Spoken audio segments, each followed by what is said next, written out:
ఇప్పుడు ఈ చట్టం ఏం చెప్తుంది అంటే, ఈ రైతుల రుణ విముక్తి కలిగించే చట్టం ఏమంటుంది? ఈ చట్టం చిన్న రైతులకి, సన్నకారు రైతులకి, చేతి వృత్తుల వాళ్ళకి వర్తిస్తుంది. చిన్న రైతు, సన్నకారు రైతు అంటే గిరిజనులు కాకపోతేనేమో 5 ఎకరాల డ్రై ల్యాండ్, 2.5 ఎకరాల వెట్ ల్యాండ్ కంటే తక్కువ కలిగి ఉన్న వాళ్ళు.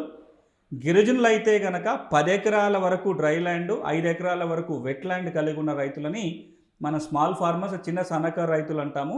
ఈ రైతులకి ఈ చట్టం వర్తిస్తుంది. చేతి వృత్తుల వాళ్ళకి వర్తిస్తుంది.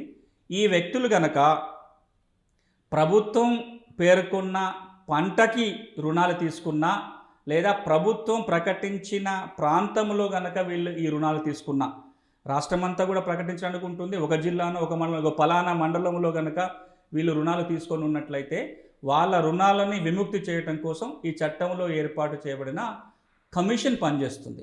ఉదాహరణకి ఈ సంవత్సరం రాష్ట్ర వ్యాప్తంగా పత్తి పంటకి రుణాలు తీసుకున్న రైతులు నష్టపోయారు. పత్తి గింజల వల్ల నష్టం జరగటం వల్లనో, ప్రకృతి వైపరీత్యం వల్లనో పత్తి పంట పండలేదు.